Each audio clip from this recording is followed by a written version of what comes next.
बच्चों, आज हम लोग सैनिक के विद्यालय एंट्रेंस एग्जाम के लिए तैयारी के लिए जीके जीएस करने वाले हैं।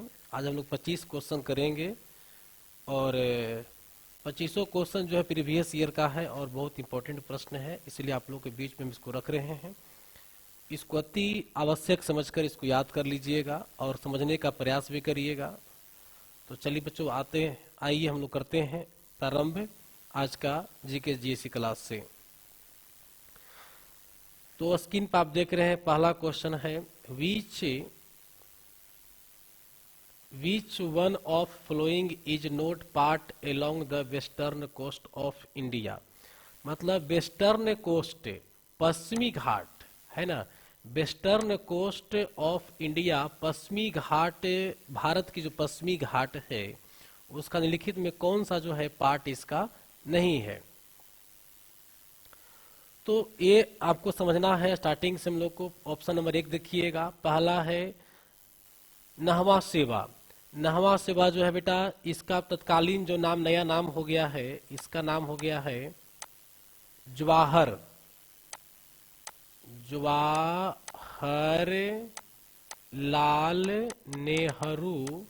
जवाहरलाल नेहरू पोर्ट इसका नाम पड़ गया है। आई मुरमा गोवा जो है, और ये महाराष्ट्र में हो गया, महाराष्ट्र में है ये वाला। और मुर्मू गोवा जो है आपका गोवा में है। गोवा में कहाँ में है? गोवा में है। जैसे देखो यहाँ से स्टार्ट हुआ ना ये वाला, तो इस प्रकार से यहाँ पर ये आपका गुजरात का क्षेत्र हो गया, ये आपका महाराष्ट्र का क्षेत्र हो गया, ये कर्नाटका का क्षेत्र हो गया, यहीं पर आपका गोवा हो गया, यहाँ से केरल का पार्ट हो गया ये वाला, समझ गए। तो यहाँ पर महाराष्ट्र में जो है से ये आपका नहवा सेवा है, जवाहरलाल नेहरू पोर्ट जो है से। और मुर्मा गोवा जो पोर्ट है वो गोवा में है, और कोचीन जो पोर्ट है वो केरल में है, यहाँ पर है। तुतकोरिन जो है, ये जो आप सी पार्ट देख रहे हैं, ये सी जो है तमिलनाडु में है और ये ईस्ट साइड में है, पूर्वी घाट में है।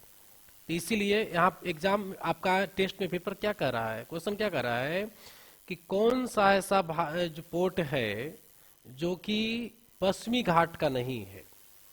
तो तुतिकोरिन मार देंगे। तुतिकोरिन जो है पूर्वी घाट का है, ये ईस्टर्न पार्ट का है, ईस्ट में ये है भारत का, ठीक है ना। तो आंसर क्या मारिएगा? सी मारिएगा। चलिए क्वेश्चन नंबर 2 देखते हैं। Which feature help a coconut fruit to float in water. Float in water का मतलब हुआ पानी में तैरना।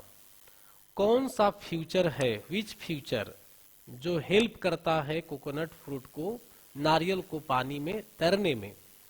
तो आपका ऑप्शन ए है a fibrous outer covering, a spongy part, the presence of hook, the presence of spine. किसके वजह से नारियल पानी में तैरता है? तो आंसर दीजिए बच्चों। इसका आंसर हो जाएगा ए, फैब्रियस आउटर कवरिंग। फाइबर है, यानी नारियल का आप लोग देखे होंगे, नारियल जो फ्रूट होता है उसमें सबसे ऊपर में एक जो है बहुत हार्ड फाइबर का एक लेयर होता है, बाल जैसा, जो कि इस पर सिमटा हुआ रहता है। जब उसको नोचिएगा तब पता चलेगा कि इसमें धागा धागा पूरा बना हुआ फाइबर बना होता है। उसी फाइबर की वजह से जो है से नारियल पानी में क्या होता है, तैरते रहता है, समझ गए। चलिए अब चलते हैं क्वेश्चन नंबर 3 की ओर। टिहरी बांध, टिहरी बांध, टिहरी डैम। टिहरी डैम जो है ना, receive water from which of the following rivers. Tehri जो बांध है वो पानी कहां से रिसीव करता है, मतलब किस नदी पर डैम बना हुआ है, इसको घुमा के पूछा गया आपसे। जिस नदी पर डैम होगा उसी नदी से ना पानी प्राप्त करेगा। तो Tehri dam receives water from which of the flowing river, किस रिवर से वाटर रिसीव करता है। तो ऑप्शन ए है अलकनंदा, ऑप्शन बी है भागीरथी, ऑप्शन सी है घाघरा, ऑप्शन डी में कोई नदी नहीं है, नन ऑफ दीज है। तो यहां पर ऑप्शन जो होगा बी आंसर होगा भागीरथी। टिहरी बांध जो है भागीरथी नदी पर है। टिहरी बांध किस नदी पर है? भागीरथी नदी पर है। समझ गए। हालांकि देखिए वहां पर एक नदी है अलकनंदा, समझ गए। अलकनंदा और ये भागीरथी, जब दोनों नदी मिलती है आपस में, तब जाकर के वहीं से गंगा का उद्गम माना जाता है। गंगा का मुख्य धारा भागीरथी है, लेकिन भागीरथी तब तक नाम रहती है जब तक अलकनंदा नहीं मिलती है। जब अलकनंदा और भागीरथी दोनों मिल जाती है, तब वहां से उस नदी का नाम गंगा पड़ जाती है। तो टिहरी बांध जो है संगम से थोड़ा पहले है। अब भागीरथी ही जो है गंगा का मुख्य धारा माना जाता है। भागीरथी ही जो है मुख्य रूप से समझो कि क्या है, गंगा है। तो टिहरी डैम किस नदी पर है? तो भागीरथी नदी पर। दूसरा प्रश्न ये भी आ सकता है कि टिहरी डैम जो है, टिहरी डैम किस नदी पर है? तो गंगा नदी पर है। गंगा भी मार सकते हैं और भागीरथी मार सकते हैं। तो ऑप्शन क्या हो जाएगा हमारा? बिहार हो जाएगा। और याद रहे अलकनंदा इधर से आया भागीरथी, ये हो गया आपका भागीरथी, समझ गए। ये हो गया अलकनंदा, और दोनों जब मिलता है तब इसका नाम पड़ जाता है गंगा। तब नाम क्या पड़ता है? गंगा, जो कि भारत की सबसे लंबी और सबसे बड़ी नदी बन जाती है और सबसे पवित्र नदी मानी जाती है। क्लियर हो गया। चलिए अब चलते हैं क्वेश्चन नंबर 4 की ओर। Which organ is sensitive to a smell? कौन सा ऐसा ऑर्गन है हमारे बॉडी में जो स्मेल के लिए सेंसिटिव है? सेंसिटिव क्या मतलब? क्या महसूस कराना। स्मेल मतलब गंध। तो आई होगा, ईयर होगा, नोज होगा, माउथ हो, क्या होगा? फटाफट मारो। चलिए बच्चों, आई से हम लोग स्मेल नहीं करते हैं, स्मेल नहीं लेते हैं, बल्कि इससे हम लोग सीन करते हैं, देखते हैं। ईयर से ऑडियो करते हैं, सुनते हैं। नोज से स्मेल लेते हैं, यानी क्या हो जाएगा? हमारा आंसर सी हो जाएगा। आइए अब क्वेश्चन नंबर 5 देखते हैं। विच of the following is essential for seed germinate? Seed germinate का मतलब हो गया वो जर्मिनेशन, कि बीजों को जमने के लिए, बीजों को जमने के लिए कौन सा जो इसमें टर्म है या पदार्थ है या कंडीशन जो है वो बिल्कुल ही अति आवश्यक है। Option A water, option B आपका हीट हो गया, ऑप्शन सी में सॉइल है, डी में ऑल ऑफ दीज है। देखिए सीड जर्मिनेशन के लिए, बीजों को अंकुरने के लिए, नए पौधा उगने के लिए आपको वाटर भी जरूरी है, थोड़ा बहुत हीट भी जरूरी है और सॉइल भी जरूरी है। समझ गए? यानी तीनों आंसर होगा तो आंसर क्या मारेंगे? डी मारेंगे, ऑल ऑफ दीज। अब चलते हैं क्वेश्चन नंबर 6 की ओर। The author of Jungle Book, the author of Jungle Book, Jungle Book का ऑथर कौन है? यानी किसने जंगल बुक को लिखे थे? तो जंगल बुक का राइटर कौन है? ऑप्शन ए में है Ruskin, Jim Corbett, G B Shah और क्या है? रडियार्ड किपलिंग है। इसमें से क्या आंसर मारेंगे? मारिए, देखिए अपना।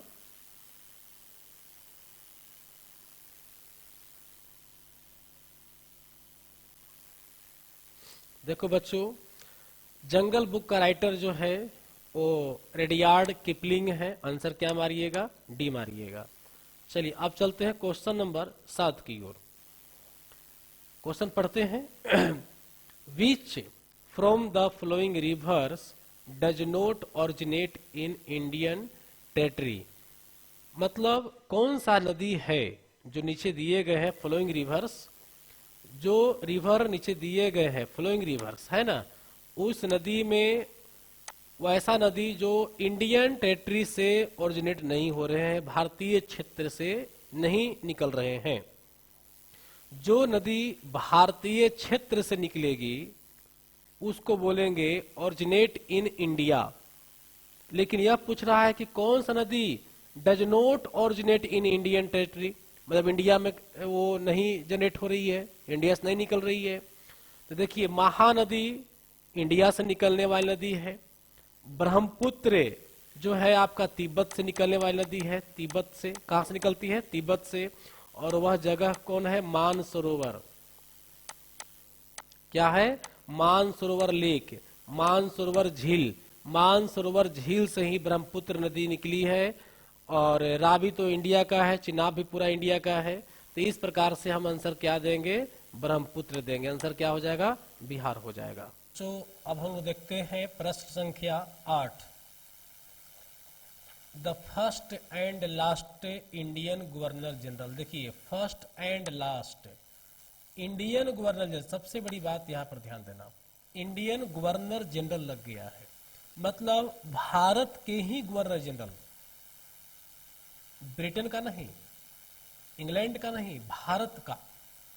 तो भारत का गवर्नर जनरल कब बनेगा? जब देश आजाद हुआ, मोटा मोटी 1946 से 1947 के बीच का बात होगा। बात समझ गए? तो एक गवर्नर जनरल जो है वो कौन बने थे? BC Banerjee, Lord Mountbatten, doctor Rajendra Prasad, Rajagopalachari. 4 option आपके पास है, फटाफट आंसर दो।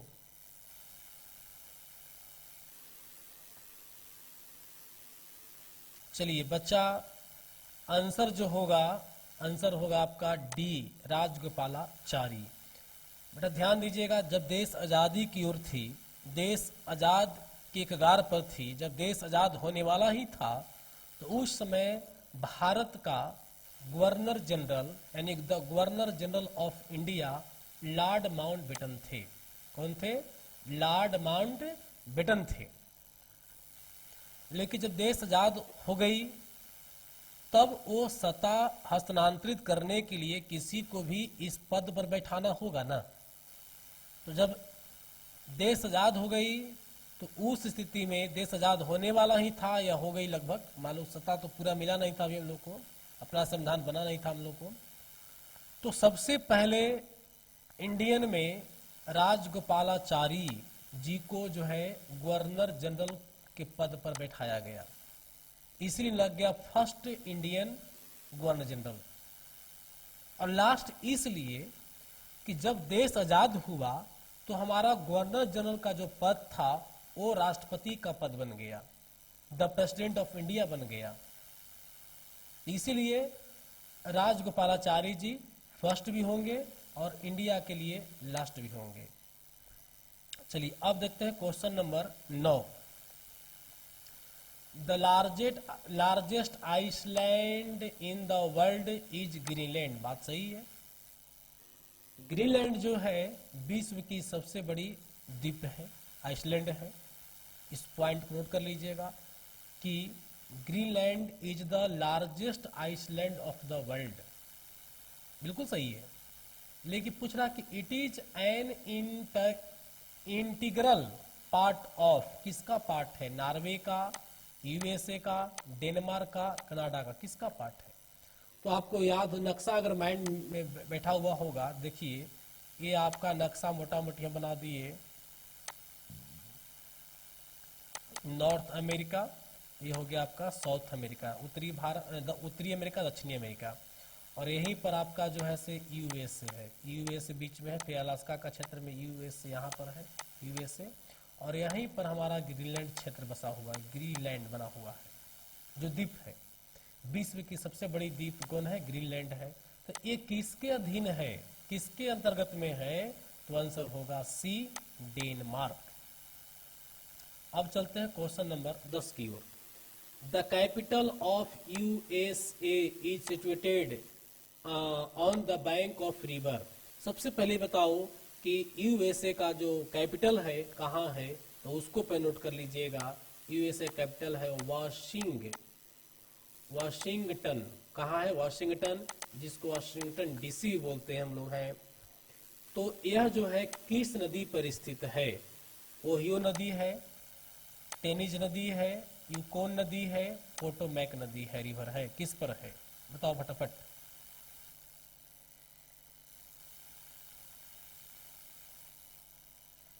चलिए आंसर आपका डी होगा, पोटोमैक रिवर है। पोटोमैक रिवर यदि ये वाला है, समझो कि यही पोटोमैक रिवर है, नदी है, समझ गया। देख रहे हैं, तो इसी का पूर्वी साइड में, नदी से पूर्व साइड में, ईस्ट में, ईस्ट में जो है से हमारा वाशिंगटन है, वाशिंगटन बसा हुआ है। समझ गए, ईस्ट पार्ट पर है। चलिए अब चलते हैं क्वेश्चन नंबर 11 में। Who was the first speaker of India, sorry of independent India, Lok Sabha. Independent India का मतलब आजाद भारत। जब देश आजाद हो गई थी तो लोकसभा का प्रथम जो अध्यक्ष बनाया गया, किनको बनाया गया? हुकम सिंह को बनाया गया, बलिराम भगत को, रवि राय को, जीभी मवलंकर को बनाया गया। किसको बनाया गया? फटाफट आंसर दो बेटा।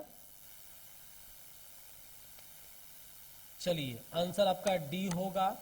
G4 होता है गणेश, G4 गणेश, और V से हो गया वसुदेव, वसुदेव, गणेश वसुदेव मवलंकर, ये लोकसभा का प्रथम अध्यक्ष थे। याद हो गया। चलिए और एक पॉइंट और नोट कर लेना, इनको जो हम लोग हैं दादा साहब के नाम से पुकारते थे, दादा साहेब। बाबा साहेब अलग है, बाबा साहेब के नाम से भीमराव अंबेडकर प्रचलित है, नोट कर लीजिएगा। भीमराव अंबेडकर को बाबा साहेब, जीवी मवलंकर को दादा साहब के नाम से पुकारते थे। इनका निक नेम, प्रचलित नाम क्या बन गया था? दादा साहब। चलिए अब चलते हैं क्वेश्चन नंबर 12 की ओर। Cabinet mission came to India, cabinet mission India में कब आया? कैबिनेट मिशन जो है एक बहुत बड़ी उपलब्धि मानी जाएगी भारत के लिए। जब देश आजाद होने वाला था, अंग्रेजों के हाथ से सत्ता भारतीयों के हाथ में आने वाली थी, तो उसी सत्ता को ट्रांसफर करने के लिए कैबिनेट मिशन भारत में आया था। समझ गए। कैबिनेट मिशन मुख्य रूप से आया था पावर ट्रांसफर के लिए, पावर ट्रांसफर के लिए, मतलब यूनाइटेड किंगडम के अंदर जो पावर था, यूनाइटेड किंगडम के पास जो पावर था, वो अब पावर किसके पास आता? इंडिया के पास आता। इसी पावर को ट्रांसफर करने के लिए कैबिनेट मिशन भारत आया था। यह कैबिनेट मिशन गठन किया गया था। तो बताइए यह कब गठन हुआ था? 46 में, 42 में, 45 में, 40 में? चलो बहुत अच्छा है। आंसर होगा इसका 1946। 1946 में कैबिनेट मिशन आया था। इसका मुख्य उद्देश्य क्या था? सत्ता हस्तांतरण यानी पावर ट्रांसफर। चलते हैं क्वेश्चन नंबर 13 की ओर। Which virus causes cold fever? Cold fever, fever छूट गया, नोट कर देना यहाँ पर बाबू। कोल्ड के साथ फीवर छूट गया, नोट कर दीजिएगा। कोल्ड फीवर, कोल्ड फीवर किससे होता है? रेटनो वायरस से, रेनियो वायरस से, रूबेला वायरस से, एंटी वायरस से? फटाफट आंसर दो। चलो नोट करिएगा, आंसर होगा इसका rhino virus, rhino virus, answer Bihar. अब चलते हैं क्वेश्चन नंबर 14 की ओर। What is the chemical substance present in bone and teeth called? देखो बोन में और टीथ में, मतलब हड्डी में, कौन सा केमिकल सब्सटेंस पाया जाता है? ये पूछ रहा है क्वेश्चन में। Calcium chloride, calcium phosphate, calcium sulphate, calcium borate. 4 option आपके पास है, फटाफट आंसर दीजिए। देखिए बच्चों, बोन्स में, हड्डी में हम जो प्रधानता होती है, जो मेनली सब्सटेंस जो हड्डी का, बोन्स का होता है, वो होता है कैल्शियम फॉस्फेट, यानी आंसर क्या होगा? बिहार होगा, बी होगा। क्लियर हो गया। और कैल्शियम फॉस्फेट का फार्मूला क्या बनेगा से देखिए। पहले कैल्शियम का वैलेंसी 2 याद कर लीजिएगा, और फॉस्फेट P4 का वैलेंसी 3 होता है। तो क्या हो जाएगा? C3, सॉरी हाँ ठीक है, C3PO4 का होल 2। यही बन गया कैल्शियम फॉस्फेट का फार्मूला, जो कि हड्डी का सबसे मेन पार्ट्स है, प्रिंसिपल कहूं कि है ये। समझ गया। और एक और प्रश्न आता है यहाँ तीत से, जैसे ये मान लो कि आपका तीथ है, ठीक है। तो तीथ पर ऊपर में एक लेयर होता है, चमकीला लेयर, शाइनिंग जो देता है दांत का। तो दांत की जो शाइनिंग है किसके वजह से है, तो है इनामिल। किसके वजह से है, इनामिल की वजह से है। तो दांत चमकता है इनामिल की वजह से, और हमारे बॉडी का सबसे कठोर पदार्थ इनामिल होता है। इस बॉडी में सबसे कठोर पदार्थ कौन है, इनामिल, और दूसरा पर डेंटाइन। चलिए अब चलते हैं क्वेश्चन नंबर 15 की ओर। The fix temperature at which liquid change into solid. Liquid को चेंज करना है कोची में, सॉलिड में चेंज करना है। यानी देखिए चेंजिंग का जो फॉर्मूला है पहले देख लो। एक होगा सॉलिड से लिक्विड और लिक्विड से गैस। ये कब होगा, जब हम इसको हीट करेंगे। और दूसरा क्या होगा, गैस से लिक्विड और लिक्विड से सॉलिड। जब कब, जब इसको हम लोग ठंडा करें, कोल्ड करेंगे। समझ गया। तो देखो सॉलिड से लिक्विड, यहाँ जो देख रहे हैं टर्म, सॉलिड से लिक्विड गर्म करने पर पिघलना, ये होता है प्रक्रिया मेल्ट। क्या होता है, मेल्ट। तो मेल्ट से बन जाएगा मेल्टिंग। तो पिघलने वाला पॉइंट तो मेल्टिंग हो जाएगा। लेकिन हमको पूछ रहा है क्या, अच्छा देखिए यहाँ पर क्या, लिक्विड को गैस में चेंज करना, तो ये हो गया बॉयल।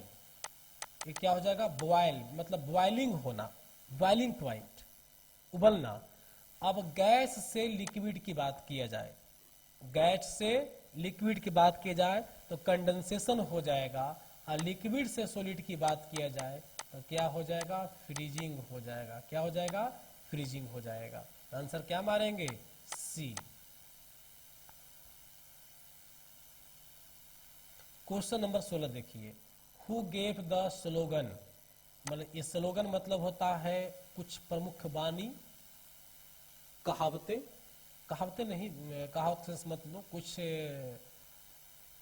इमोशनल सेंटेंस जैसा होता है कुछ अर्थ स्लोगन में।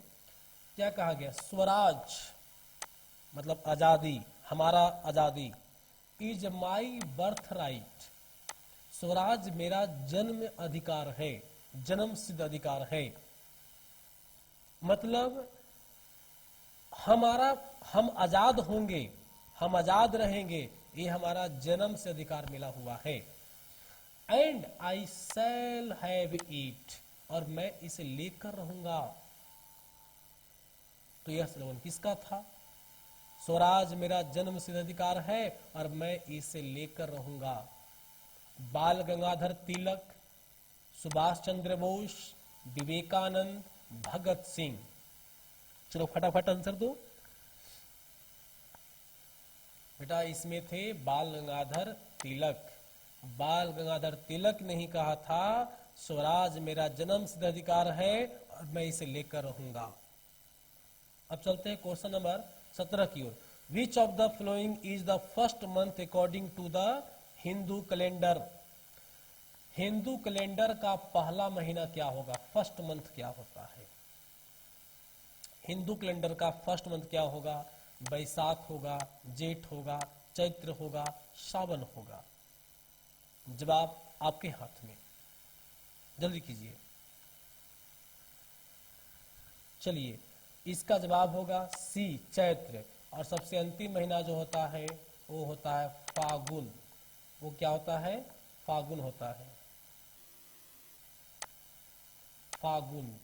फागुन का अंतिम दिन, फागुन पूर्णवासी को हम लोग होलिका दहन मनाते हैं। और उसके सुबह में चैत का पहला दिन जो होगा, नई साल हिंदू कैलेंडर के अनुसार, उसमें हम लोग होली खेलते हैं।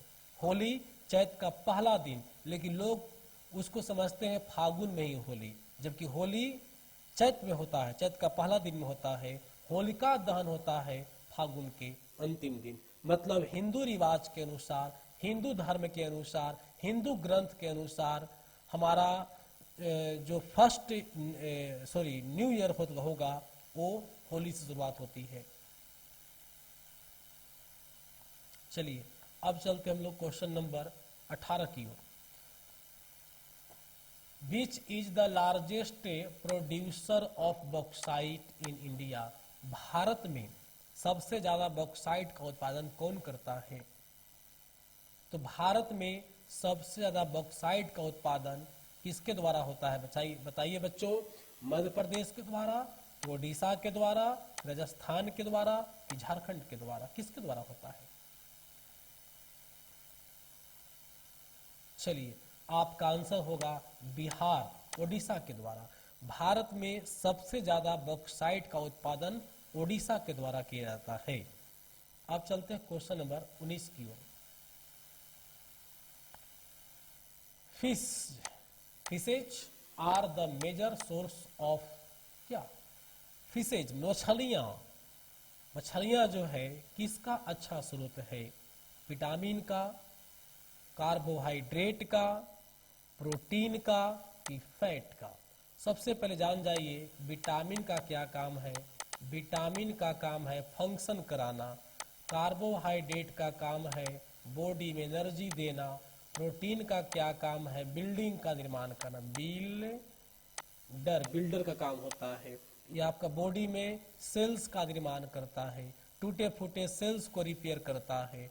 और फैट जो है, फैट एनर्जी भी देता है, और फैट जो है एनर्जी भी देता है, टेम्परेचर भी कंट्रोल करता है, और बॉडी में हम लोग को ये जो है से वाटर कंट्रोल करता है। खैर, तो प्रश्न था कि फिशेज जो है किसका मेजर स्रोत है? विटामिन का, कार्बोहाइड्रेट का, प्रोटीन का, फैट का। तो आपका आंसर क्या आया बच्चों? आपका आंसर अभी तक नहीं आया है, तो आंसर हम देते हैं, इसका आंसर होगा सी, प्रोटीन। प्रोटीन होगा। चलिए, अब चलते हैं क्वेश्चन नंबर 20 की ओर। Which Mughal ruler started the Deen Ilahi religion? Deen religion मतलब धर्म होता है।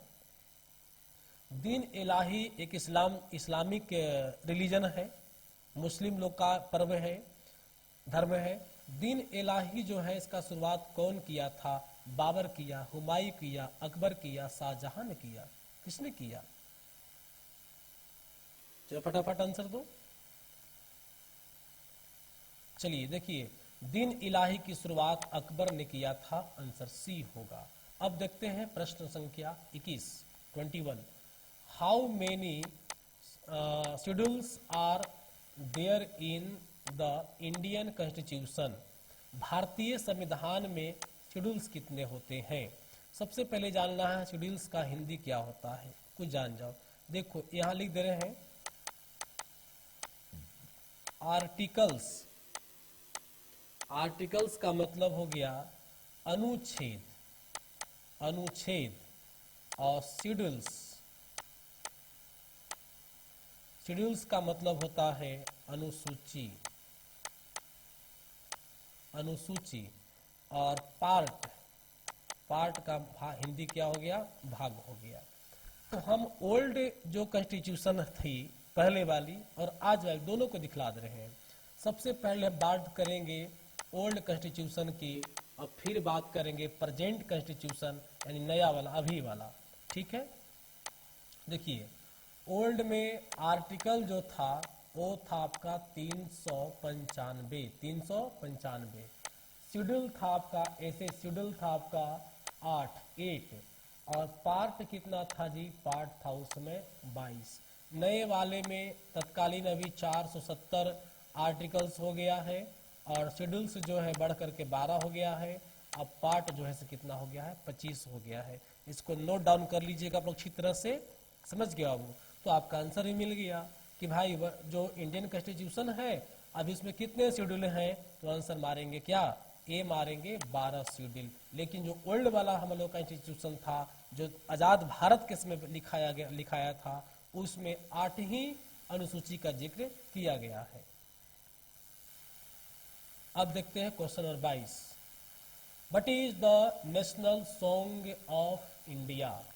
इंडिया का नेशनल सॉन्ग क्या है? देखो, नेशनल सॉन्ग और नेशनल एंथम दोनों अलग है, समझ गया? ध्यान से कंफ्यूजन न हो। नेशनल सॉन्ग कौन होगा और नेशनल एंथम कौन होगा, वो दोनों को माइंड में बैठा करके और इस क्वेश्चन को डील कीजिए। नेशनल सॉन्ग क्या होगा? चलो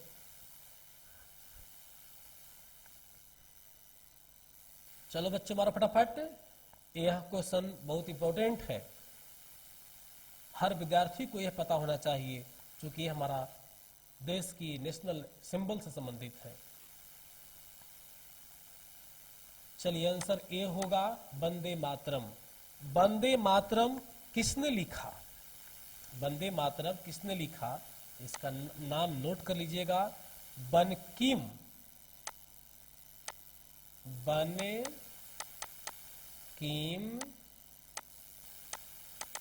चंद्र चटर्जी। बंकिम चंद्र चटर्जी इसको पोयम के रूप में 1870 ईस्वी में ही लिख डाले थे, लेकिन भारतीय लोगों के द्वारा, कांग्रेस पार्टी के द्वारा इसे 1937 में एक्सेप्ट किया गया।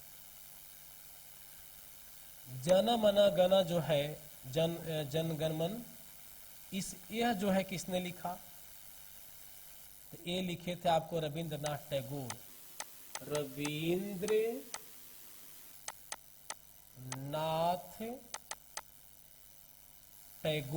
रविन्द्रनाथ टैगोर के द्वारा लिखा गया था जन गण मन, जो कि यह क्या है बाबू? ये हो गया हमारा नेशनल एंथम। समझ गए? ये हो गया हमारा राष्ट्रीय, ये नेशनल सॉन्ग हो गया, ये वाला वंदे मातरम नेशनल सॉन्ग है, और ये हमारा जन गण मन क्या नेशनल एंथम हो गया। क्लियर हो गया?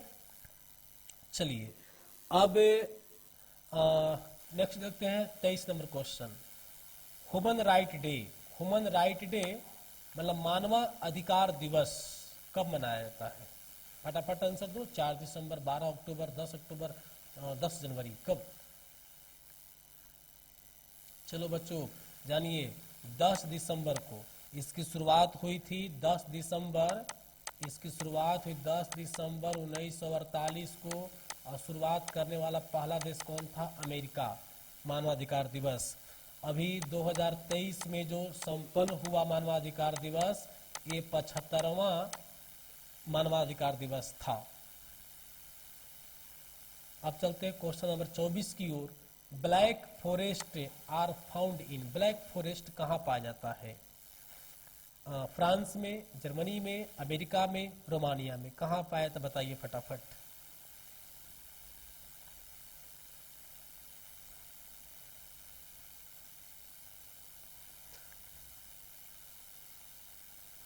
देखिए, ब्लैक फॉरेस्ट जर्मनी में पाया जाता है, और इसी जैसे मान लो, देखो ये वाला एरिया हो गया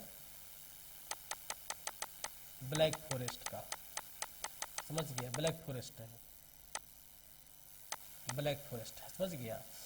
और ये इस डायरेक्शन को नॉर्थ समझो, इसको साउथ समझिए, इसको ईस्ट समझिए, और इसको वेस्ट समझिए, समझ गए?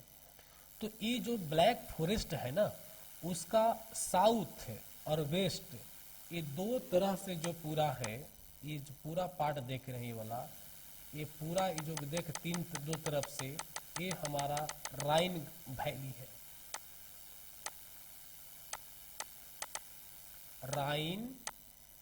राइन वैली, राइन घाटी है, समझ गए? तो राइन घाटी कहाँ है? जर्मनी में भी स्पष्ट हो गया। और राइन घाटी के जस्ट उत्तर पूर्व डायरेक्शन में ब्लैक फॉरेस्ट हो गया।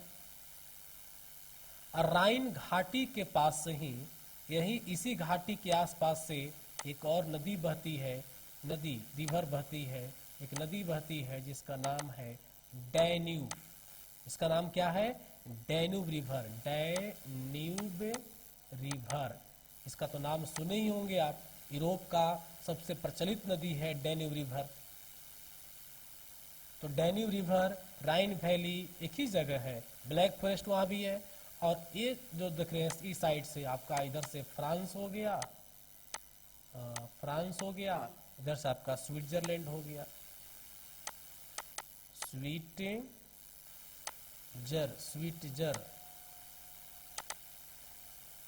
स्विट्जरलैंड हो गया। क्लियर हो गया? चलिए अब चलते हैं क्वेश्चन नंबर 25 की ओर। What is the largest irrigation canal in India called? यानी भारत में जो सबसे लंबी सिंचाई की जो नहरें हैं, नहर है, उसको किस नाम से जानते हैं हम लोग, है क्या है?